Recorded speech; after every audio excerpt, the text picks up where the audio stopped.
Hey, good morning everybody and welcome back to the channel. It's currently 76 degrees here in Pelion, South Carolina. And y'all, it's a nice overcast, cool day, and it's been a little rainy. So let's get into it and let's see what the worm wizards are doing today. Yesterday I gave my second dose of the diatomaceous earth, although I did not video that one because I figured it'd be boring to do it again like 2 days in a row. So, let's see what it looks like, y'all. All right, if I can get straight. All right. Oh, look at there. Okay, well, the diatomaceous earth is gone. It was all white in here, which I guess it just... Look at there. Look at there, y'all. So, look. There's those little red, brown mites all over the underside of the lid now. That's interesting. So, I didn't put any diatomaceous earth on the lid at all. I just put it down here in the bedding, and I bet that diatomaceous earth run them off, and they're probably hiding up on a lot of them hiding up on the lid. There's still some there on the avocado, though. We'll get into it here in a second, get our hands dirty and see what's going on. But I see them on the lid. Y'all see them there? Let me zoom in a little bit so we can see them better.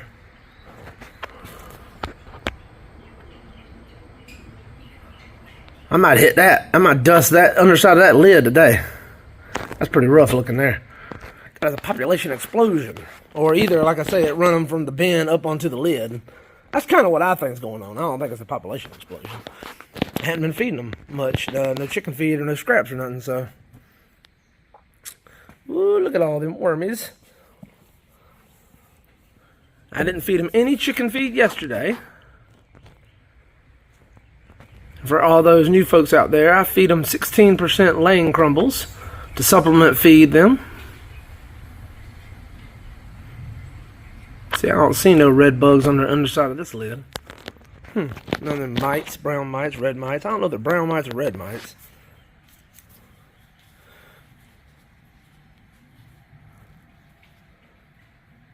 There's a little bit of that diatomaceous earth still left right there on the side of the bin that didn't get wet or mixed in. It's like a little bit right there in the corner, too.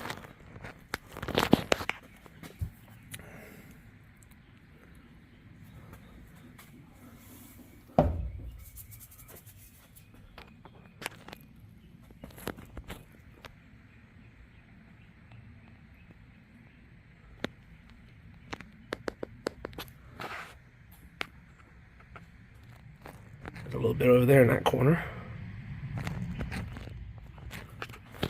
I was also talking to Elizabeth in the comments, and she was saying, I believe it was Elizabeth. She was saying she used a thermometer like this one to read the temperature, and she didn't use a digital one. But just to get to reading, closer to the surface, she just pulls the probe up until it's only an inch or two under the surface. So let's see. Currently, we're at what is that? It's actually cooler than it was the other day, isn't it? 74. Let's go about 75 degrees. Alright, what we're going to do is, it says about 75, and that's way down in there. We're just going to stick it about an inch or two down. Like that right there. And let's see if it's a different temperature. We'll come back and check in here in a second. We'll see if it's a different temperature.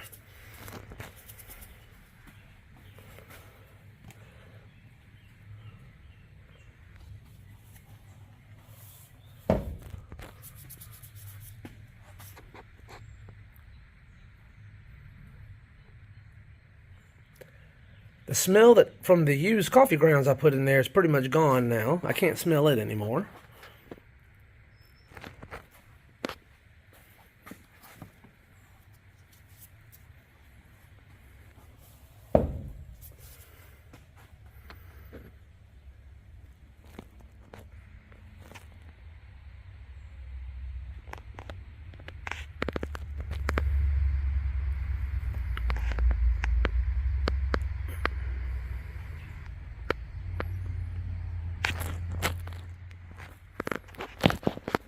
Move it along, sir. Move it along.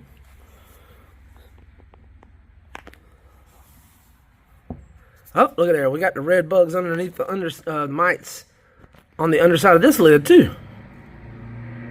Were they on the other lid? I didn't notice them on the other lid. Let's see. A few, but not that many. Hardly any. Let's see, was there any on that lid?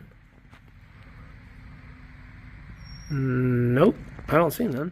Okay, so there's some on this lid, underside of this lid too. I know I keep bebopping around, y'all. I hope that ain't making anybody sick or nauseated from motion sickness. I think I will sprinkle a little diatomaceous earth on the underside of these lids, just to get them mites. They're trying to get away, it looks like. Are they under this lid too? Yep, looks like they are. Interesting.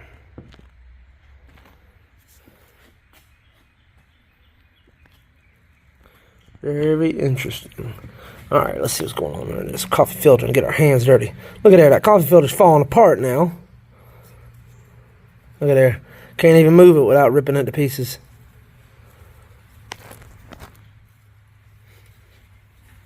Bedding feels cool to the touch. Feels nice and moist.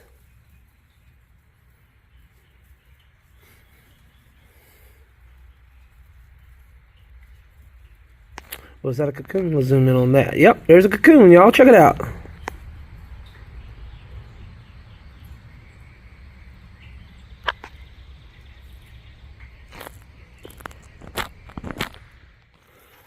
Alright, so we got breeding activity and laying of cocoons in this bin. That's good. That's very good.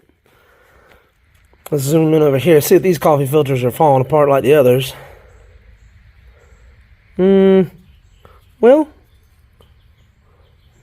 kinda.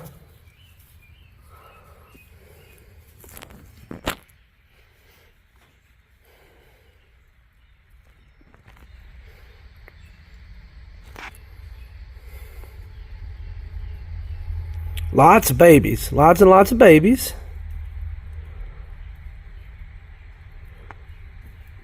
Thought I saw another cocoon.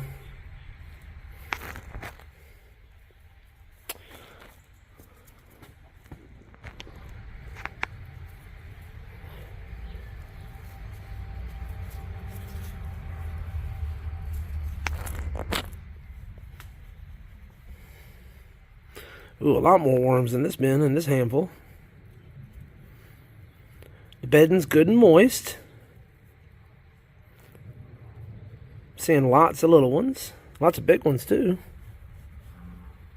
Ooh, the bedding's nice and cool over there on the side. Nice. How's that bamboo look? Still very, very hard. This bamboo's been in here. This summer will be a year, so it's been in here quite a while. Not much going on with that. That Japanese timber bamboo, that stuff holds up. I harvest those things as cane poles and use them in my garden to stake up my tomatoes sometimes. I use them for multiple years. That's another good thing about that Japanese timber bamboo. You can store that bamboo and it gets big and different size. You know, it gets lots of different sizes and it gets really big and you can chop that stuff down. And if you got a good place to store it, you can store it up. And then you got some materials to build something with, or you know, make crafts or sell. I mean, you can use bamboo for all kind of stuff: gardening, making fences, trellises, cane poles for fishing. I sound like Forrest Gump. Instead of talking about shrimp, I'm talking about bamboo, though. All right, let's see. Did the temperature change any? It did, just a little bit. It looks like it got a little warmer, which I think that's what we would expect. Those worms in the top couple inches is going to be, and where I put that food and stuff, and the coffee grounds and the chicken feed, that's where it's going to be the most active and have the most heat. So that makes sense.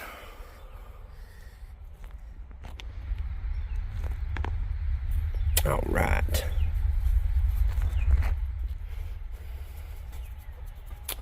Oh, I skipped that one altogether, didn't I? I didn't even look under there at them tea bags. They're showing a little interest in the tea bags. Ooh, that one. Oh, that's an apple. Yeah, buddy. Look at that. They love that. Man, they're getting into that apple now. Look at there. Look at that. Let me just get my fingers in there. Just get a little fingerful there. Look at that finger. Look at that little fingerful. Look at that handful right there. Y'all, look at that. That's forbidden spaghetti. Y'all, if you need any red wiggler worms, go down in the description of these videos and click on that link. It'll take you to our eBay store. Y'all, I can hook you up with some worms. We ship priority mail, USPS priority mail. Let me know. I'll hand dig them fresh for you. I'll hand count them. All that good stuff. And I'll shoot them out to you. Send them to you. We sure would support. We sure would appreciate the support. We also got worm castings over there on our eBay store for sale. Look at there, some of that diatomaceous earth that they didn't get mixed in, I reckon. Yep. Or if you don't need no worms and you don't need no worm castings, shoot, you still want to support us, just give us a thumbs up on the video if you like it. Maybe share it with a friend. And if you hadn't already, come on and subscribe to the channel. Click on that button. Join our journey. Every day, I post fresh videos of me checking on my red wiggler worms and feeding my blue-laced red Wyandotte chickens. Y'all, that's the kind of thing you into. Well, that's the kind of thing I do every day. Yep, yes, sir. We got We got 1,681 folks already subscribed to the channel, y'all. And I want to thank each and every one of y'all from the bottom of my heart. I sure do appreciate it. It really does help grow the channel, y'all. Commenting and liking and subscribing to the channel. Don't forget, when we get to 2,500 subscribers, we're going to have a giveaway. I'm going to be giving away 2 American Silver Eagles. That's right. It's going to be 2 troy ounces of fine silver. And all we got to do is get to 2,500 subscribers. And the giveaway is going to be open to everybody. So one of you could be the lucky winner.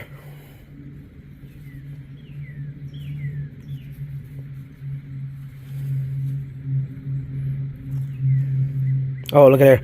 Looks like they're trying to get into that tea bag. Uh-huh. Uh-huh.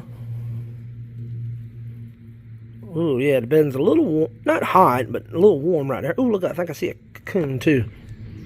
Is that a cocoon or a piece of chicken feed? False alarm. That was a piece of chicken feed. Could have swore I saw a cocoon. I ain't got my glasses on, y'all. I can't see. Sometimes I'll be checking the egg coops. I can't even see the eggs, and them things is big. Sometimes I go back and find eggs I missed. I mean, you know, that I know they didn't just lay. Anyhow, let's check on these avocados. Oop, see that? That coffee filter's, that thing's about had it now. Look at there. I think that one there's just falling apart. I sprinkled a little diatomaceous earth underneath these avocados to see if that would mess with those mites in there. I see they're still hanging around, or some of them are. There's a bunch in that one.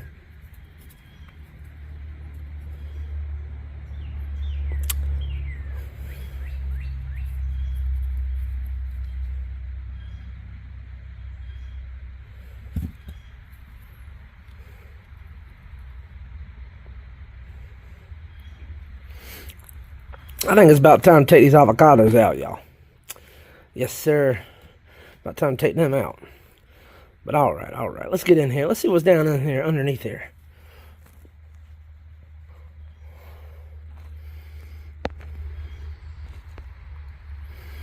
They're looking good. Oh, look at there. Is that a cocoon? No, just chicken feed. Another false alarm. Well, y'all, I'm not going to bore you to death. I'm going to cut it off here. But I want to let everybody know, hey, man, if you made it this far, you already know it. I appreciate it. God bless y'all. And y'all come back now. Y'all come back now. You hear?